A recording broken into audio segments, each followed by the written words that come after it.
We're really privileged this evening to have a guest speaker with us, and his name is Professor Jeff Tallon, and I'll just introduce him to you. He's a professor of physics. He's the sort of guy that, you know, when you were at high school, he was the one who was always top of the class. And so he's a professor of physics in the Robinson Research Institute at Victoria University in Wellington. He's internationally known for his research and his discoveries and commercialization of high-temperature superconductors. And Dr. Tallon has received many awards for his work, including the Rutherford Medal and the inaugural New Zealand Prime Minister's Medal for commercializing fundamental science. He's a companion of the New Zealand Order of Merit and has been a visiting professor at Cambridge University. So Dr. Tallon has been active for many years in the defense of Christianity in the context of scientific thinking. He's a regular speaker in churches, universities and public venues, both in New Zealand and in Australia, advancing the rational basis of Christian faith. He frequently writes articles for the New Zealand Herald on the Christian perspective of issues of today. And I enjoyed reading his New Zealand Herald article on the expensive search for extraterrestrial life.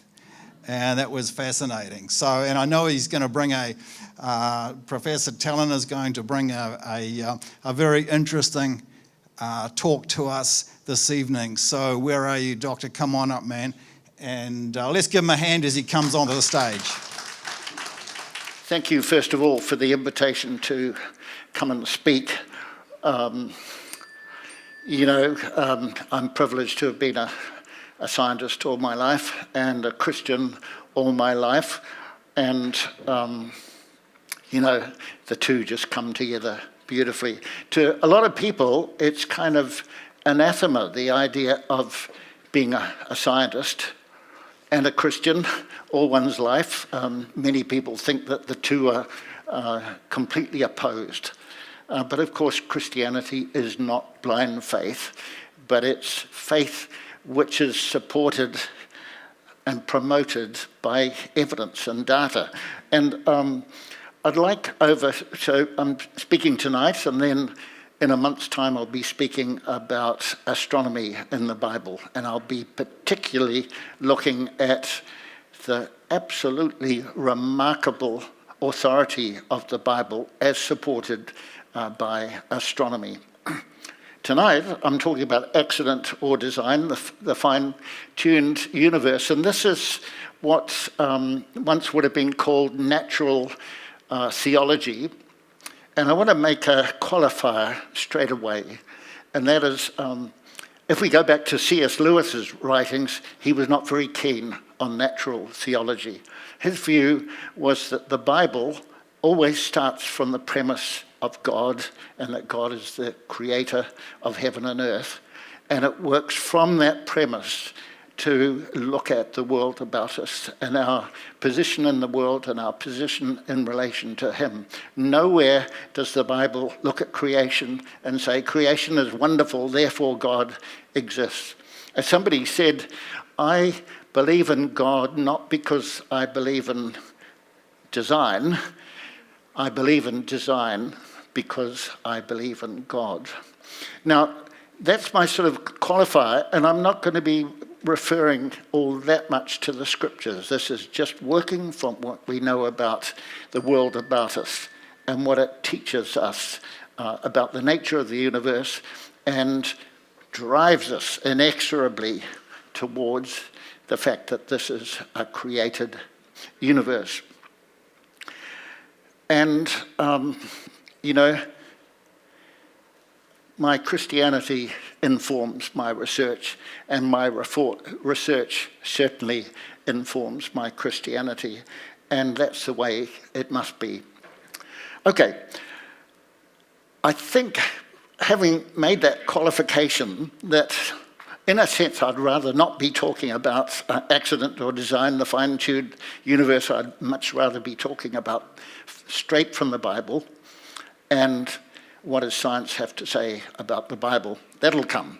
But I think we need to be aware that in the last 50 years there's been several revolutions in science that 70 years ago, 80, 100 years ago, 200, 1,000 years ago, we had no idea just how inexorably creation points to a creator. So I'm going to work through some of these issues, and let's see where it leads us. Let me just set up my... Now, I was going to jump out of that. I was going to talk about my subject of superconductivity just briefly, but there isn't time for that. Now, you don't need me to tell you that the universe that we're in is astonishing, absolutely incredible. So let's look at the physical universe first of all, and then we'll look at the biological universe. So this is a star cluster in Alpha Centauri. You may know that Alpha Centauri is one of the pointers that points to the Southern Cross in the sky. And this would look to the naked eye as just a single star, but in fact it's a star cluster. And some years ago, the Hubble telescope photographed this in incredible detail. And then a few years later, it photographed it again. And the ancients, right up to near the present time, have always believed that the stars are fixed in space. Of course, they move across the sky because the Earth is rotating, but it's always been believed they've been fixed. But these measurements were so precise that the slight movements in the stars between, over a period of 2 years allowed one to predict the velocities of those stars and to predict where they would be over the next 10,000 years. So let's zoom in and see what it shows us. Not a single star, but an incredible assembly of a vast number of stars. And as I say, that simulation extends over the next 2,000 years, 10,000 years. When we turn to the biological world, again, I don't need to tell you that the biological world is simply astonishing. We only have to look at the hummingbird.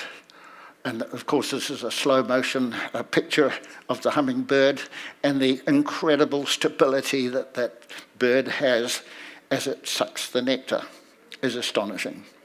Now, of course, in the modern world, a large number of people believe that these things came as a result of pure accident, that the universe was created out of nothing, and people have written books on this subject.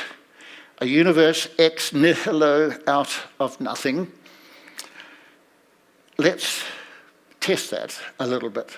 And one of the people who's pushed this idea very adamantly is Stephen Hawking. And he made this famous statement in the last book that he wrote.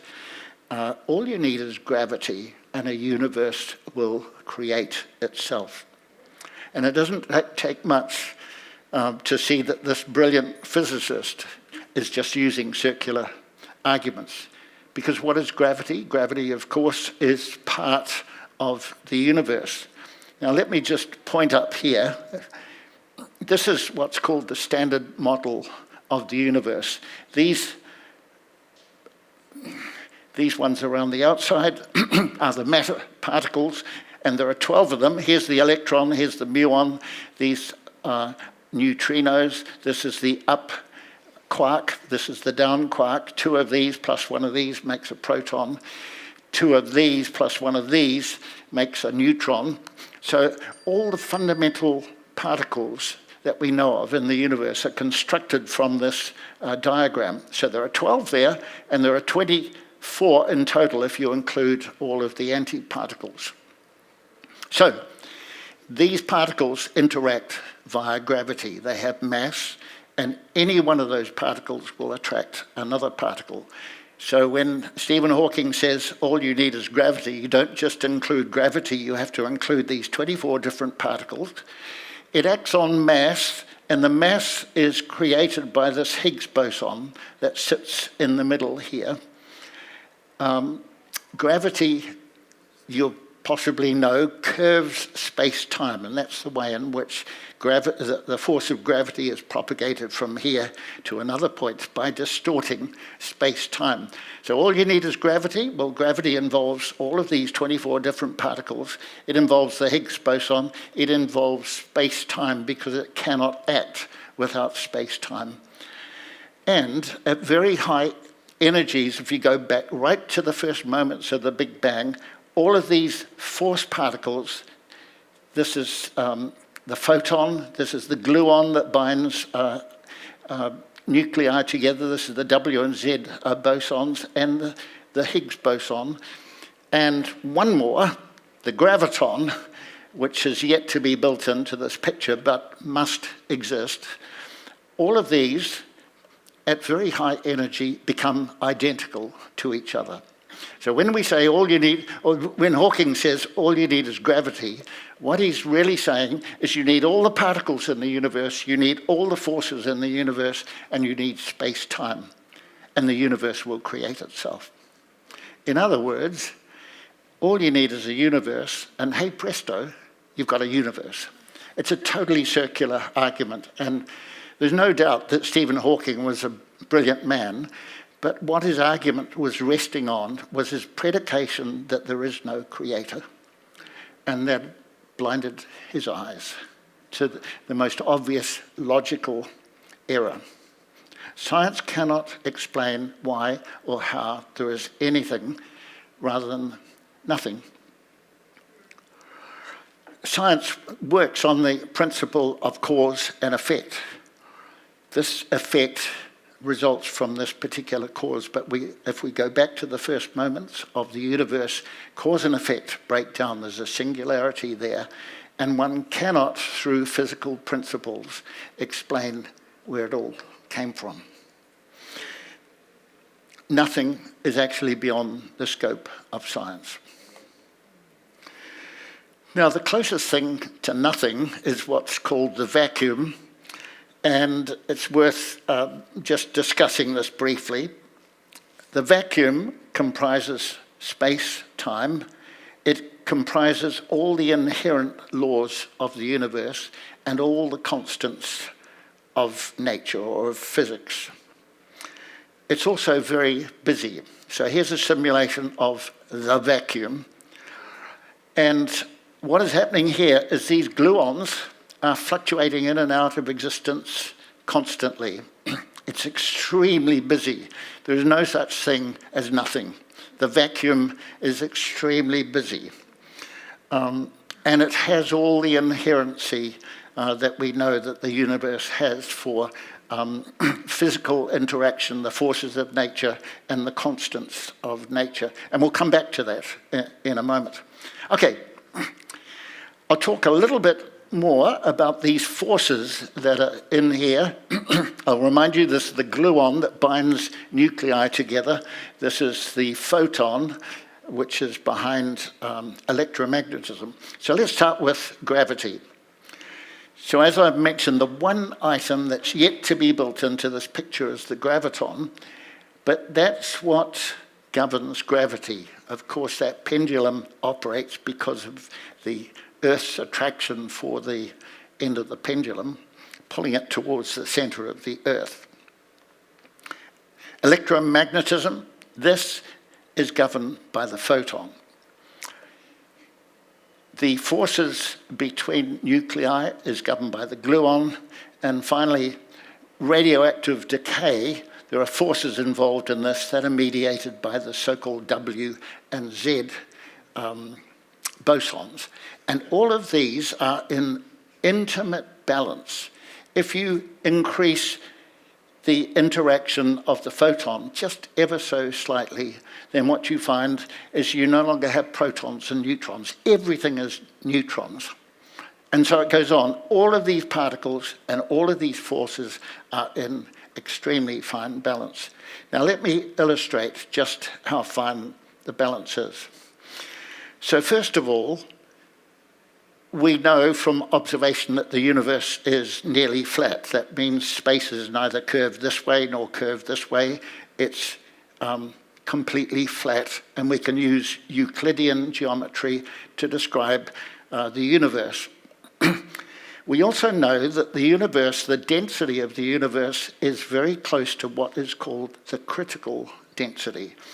If it were more dense, then the universe would collapse back again to a big crunch rather than a big bang. If it were less dense, it would go on expanding forever, and there'd be no stars, no galaxies, and certainly no life, and nobody speaking to you this evening. Now, as you go back in time, that balance gets finer and finer. At the moment, we're within about 1% of critical density, but as you go back in time, that criticality becomes tighter and tighter. And in the first moments of the origins of the universe, it has to be precisely at the critical density to 1 part in 10 to the power of 55. You know what that means? It means a 1 with 55 zeros after it. It's an incredibly fine balance. This is Einstein's equation for the effect of gravity. It's only got 3 terms. It looks very simple, but each one of these terms is a 4x4 matrix, so there are 16 elements to that, 16 to this and 16 to this. But nonetheless, sitting in here was what Einstein called his greatest mistake. He put a constant in here, and this is known as the cosmological constant. And Einstein didn't believe that the universe would be expanding. It didn't fit in with, if it's expanding, then it had to have a beginning. So he didn't like the idea of putting this in, but it has to be there, as it turns out. And the thing is, you can calculate on the basis of this fluctuation of the vacuum what the magnitude of lambda is. We know by observation that it's very close to 1. And the number that you get is 10 to the power of 120. So there is something yet undiscovered that must exactly balance that to 1 part in 10 to the power of 120. Again, that's 1 with 120 zeros after it. It's incredibly finely balanced. The final thing that I'll draw attention to is in the first moments of the origin of the universe, it was extremely hot, and that leads to the idea of hot Big Bang thermodynamics. And interestingly, the universe has 0 energy, and this is what leads people to say that a universe could fluctuate into existence because energy is conserved. It's got 0 energy before the universe exists, and after the universe comes into existence, it has 0 energy. What that means is the mass in the universe is exactly balanced by the gravitational field associated with all of that mass. But the available energy of a temperature of 10 to the power of 32 degrees Celsius, which is almost inconceivable, means that the available energy is huge. Put another way, it's got a very low entropy. I'm going to try to get my cursor here.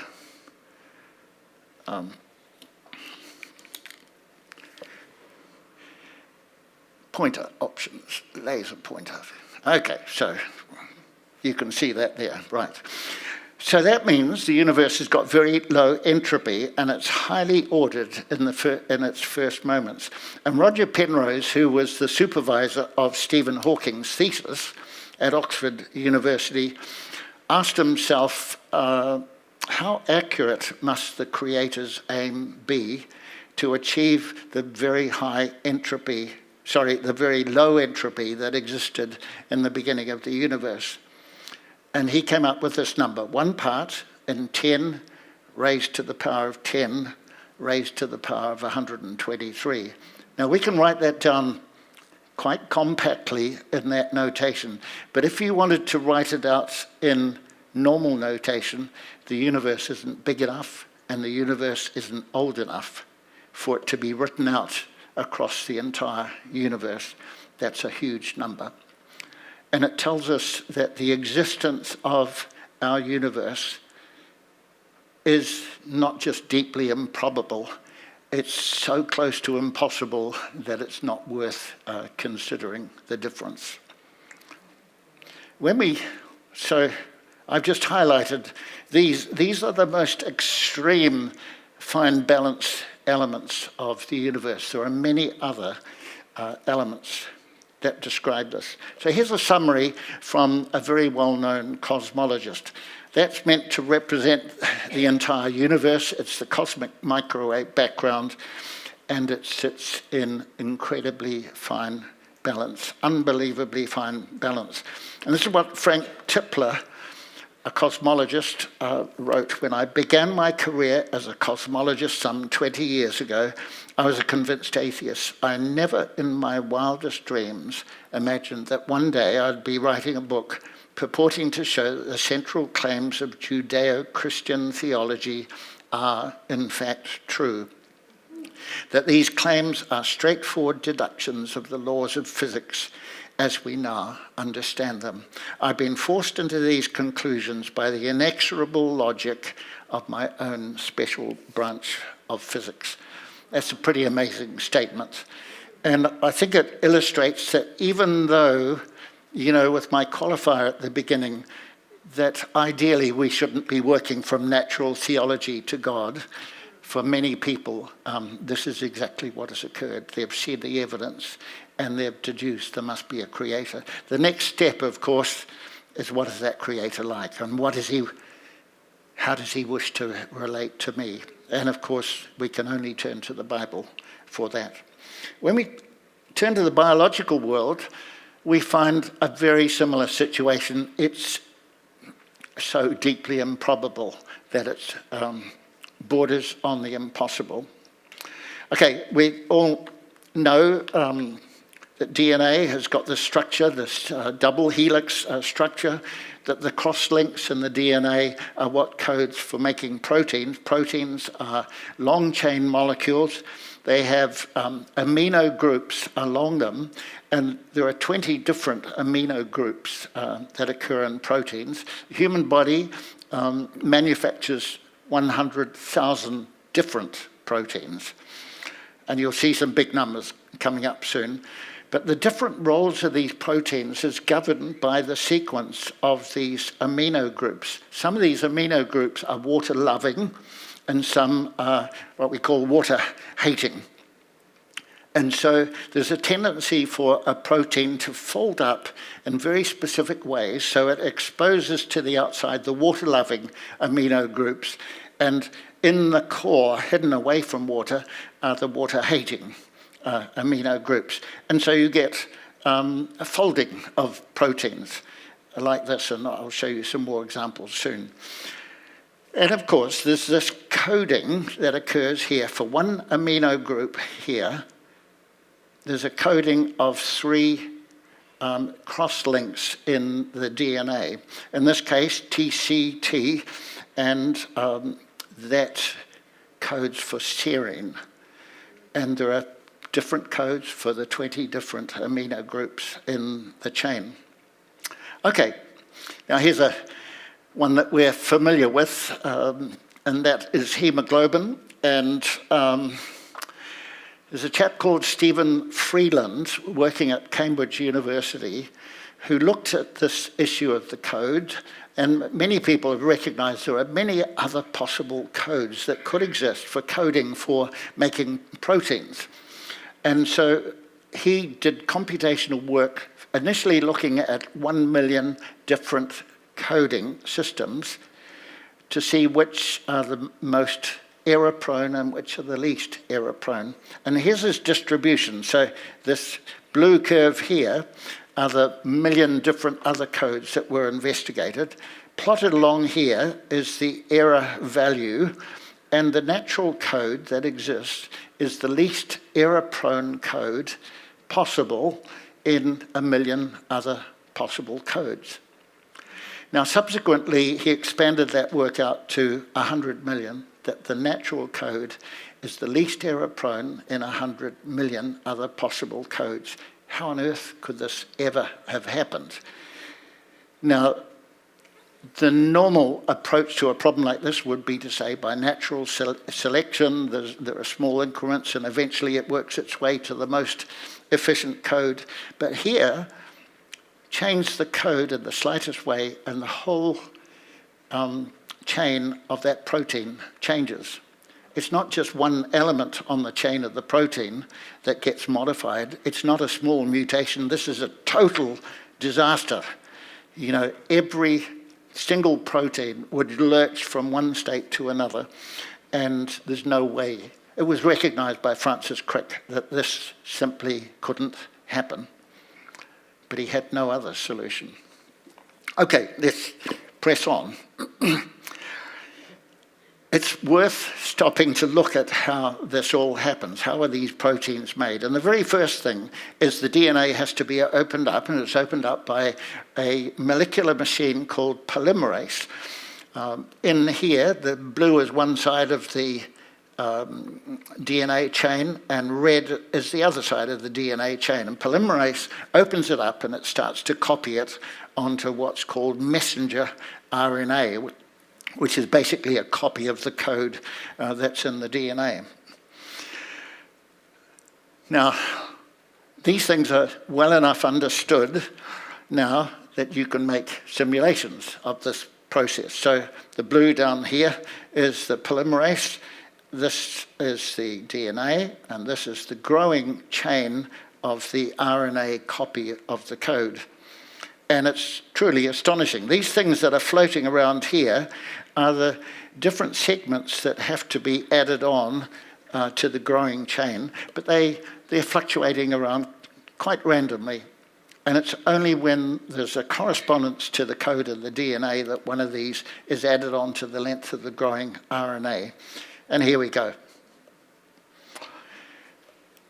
So you can see the RNA chain growing there. You can see these amino groups that are fluctuating around, and just bit by bit, they're added on to the growing chain. Now we're going to shift to real time in a moment. Here we go. So this is real time speed. It's an astonishing machine, and there are something like 70,000 of these machines inside the nucleus of every cell in your body. The next stage is even more complicated. Okay, so the growing length of RNA, which is a copy of the length of DNA, now has to get out of the nuclear sac that sits right in the center of the cell. And you can see those pores that are there in the surface of the nuclear sac. And the length of RNA comes up to the doorway of that and shakes hands and says, I'm a length of RNA and you've got to let me out. And the door opens and it goes out, because this doorway does not want to let any extraneous material in or out. You don't want to leak out the contents of the nuclear sac. So that then goes to a ribosome, and every cell in your body has got 500,000 of these ribosomes sitting there. And over the period of 24 hours, the ribosomes are manufacturing these 100,000 different proteins that we need to live. It transfers. Here is the bit that matches the codon on the RNA. Here is the amino group that gets added on when it locks to the code. That amino group gets added on to the growing protein chain. And then we have the hemoglobin, or any of the other 100,000 different proteins. Hemoglobin, of course, makes the red blood cells, and it's the red blood cells that made my knee red when I tripped over jogging. Okay, now, the psalmist had no idea of any of this molecular machinery, this miraculous molecular machinery, which is fine-tuned to be the very best and at least 100 million other coding systems. And what did he say? You, Lord, created my inmost being. You knit me together in my mother's womb. I praise you, for I am fearfully and wonderfully made. Now, all he needed to do was to look at his body and feel his body and see the interaction with other people, the way in which humans engage, that he understood that we are fearfully and wonderfully made, but he could never have conceived just how wonderfully made we are. I'll linger a little bit longer on the ribosome. Ribosome, down the bottom here, made up of 25,000 atoms, more than 80 proteins, and it needs 200 other proteins to manufacture it. So you have this chicken and egg situation, don't you? You need 200 proteins to manufacture the ribosome, which manufactures the proteins that make the ribosome. And how did all this kick into operation, bootstrap its way up? Nobody has the slightest idea. Fearfully and wonderfully made. Final thing I'll say about this, these hemoglobin molecules that are manufactured, every second in your body, in the bone marrow, 100 trillion hemoglobin molecules are manufactured. Absolutely astonishing. Now, coming out of the biological world is, of course, the rational world, and this is the third and last item that I'd like to talk about. The human brain gets part of its capacity from the fact that there are so many neurons there, 100 billion neurons, about the same number of stars in our galaxy. But what's really important is the interconnection between those neurons. Each neuron interconnects with between 10,000 and 100,000 other neurons with these dendrites that connect out. And it's that interconnectivity which drives our rational thinking, enables our rational thinking. I thought it was interesting to work out how many of those interconnections are established in the fetus growing in the womb. And it's 8 billion interconnections per minute on average. There are times when it's slower, of course, at the beginning, and there are times when it's faster towards birth. But that's not all.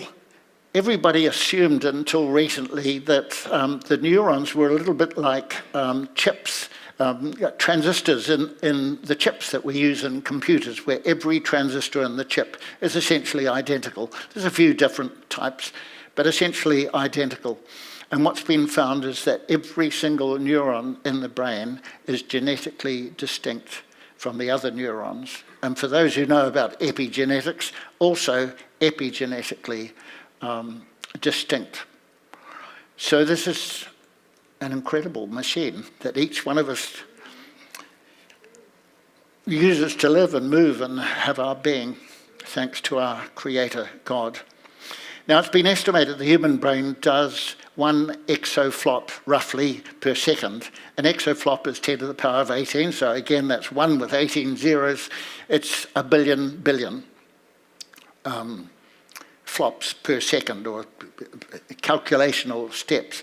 And Oak Ridge has just built their Frontier supercomputer, which does about 1 exaflop. Okay, so some people say it would take 10 of these, and some people say it would take 100 of these to equal the human brain. But let's just take it that 1 of these is sufficient to compare with the human brain. Frontier needs 20 million watts to drive it. You can see these heavy cables here coming into each stack, all the way along there, all the way along the stack, all the way along and the next step. It needs a small power station to drive this computer. And the human brain operates on 7 watts. Okay, so think of an old incandescent light bulb. The old yellow ones, a 30-watt light bulb, that would be equivalent to 4 human brains operating. 7 watts compared with 20 million watts. And maybe we have to multiply that by 100 still to make the comparison fair. We are fearfully and wonderfully made. Here's a page from my lab book, and I can't do physics without mathematics. And mathematics is an astonishing thing. I've already mentioned Einstein's equation for gravity. This equation, which was essentially derived from a thought experiment, some people say when he was getting into a lift, and he thought about the acceleration of the lift, and the fact that acceleration was comparable to gravity. Emerging from that thought experiment is this equation. Now that equation predicts space-time. It predicts the bending of light by gravity, the Big Bang, black holes, neutron stars, supernova, gravitational waves, and the fact that gravitational waves should travel at the speed of light. All those predictions from a thought experiment. One mind constrains the way in which the universe must behave. It's astonishing, and if we look at that last point, at LIGO there's an experiment to detect gravitational waves. 2017, gravitational waves from the merger, the collision of two neutron stars occurred, and in addition to gravitational waves coming in, gamma rays were detected, and this is essentially a form of light, electromagnetic radiation. And it was found that gravitational waves travel indeed at the speed of light, accurate to 1 part in 2,000, 2 million billion. And it's regarded as the most accurate measurement that's been done in the history of physics. And all of this is constrained by the human mind. It's an amazing thought, isn't it? The God-given human mind that can determine how the universe must behave. So I'm going to start summing up now. God's world, the physical world, this is what Einstein had to say about it. I consider the comprehensibility of the world as a miracle, an eternal mystery. One should expect a chaotic world which cannot be grasped by the mind in any way. The common word in all of these statements is miracle. Biological world, Francis Crick, the discoverer of the co-discoverer of the double helix, an honest man could only state that the origin of life appears to be almost a miracle. So many are the conditions that have to be satisfied to get it going. Now, he was an atheist, and he could not bring himself to say it was a miracle, almost a miracle. When Churchill College was established, he was one of the founding fellows, and he fought very hard for Churchill College in Cambridge to not have a church building, a chapel on the grounds. Fortunately, he was outvoted. The rational mathematical world, this is Eugene Wigner, the father of the hydrogen bomb. The miracle of the appropriateness of the language of mathematics for formulation of the laws of physics is a wonderful gift, which we neither understand nor deserve. Now, I take the view that none of these things are almost a miracle. They are a miracle because they come from Almighty God, who is our Creator. And He is not just our Creator, but our Redeemer and Lord. And this is what the Bible has to say, also using the same word, miracle. Isaiah 41:20, I have done this so that all who see this miracle will understand what it means, that it is I, the Lord, who has done this, the Holy One who has created. This is what St. Augustine had to say. And he, of course, understood none of this whatsoever. But let your mind roam through the whole of creation. Everywhere the created world will cry out to you, God made me. I want to just finish with some statements from Einstein, because he he insisted he was not an atheist, but neither could he bring himself to believe in a personal God. Biggest problem for him was the problem of pain and suffering. But he came up with this marvelous descriptor, the illimitable superior spirit. Everyone who's seriously involved in the pursuit of science becomes convinced that a spirit is manifest in the laws of the universe, a spirit vastly superior to that of man, and one in the face of which we, with our modest powers, must feel humble. My religion consists of a humble admiration of the illimitable superior spirit who reveals himself in the slight details we're able to perceive with our frail and feeble minds.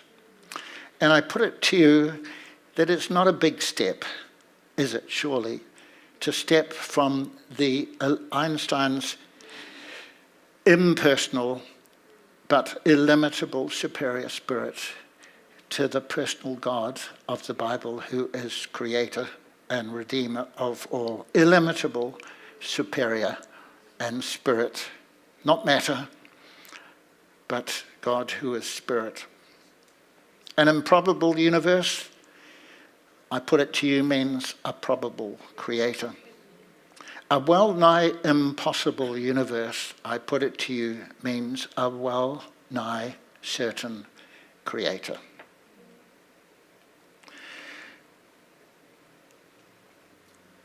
And to go the next step, we have to turn to the Bible, and we have to examine the coming of one who showed us what the heart of this creator God was, one who loves us and wishes to draw us to himself and to redeem us for all eternity. Thanks and praise be to God the Father, Son, and Holy Spirit. So there I'm going to stop, and as I've indicated, in a month's time I'll talk about astronomy and the Bible, and bring friends, because it's a far more exciting story than this.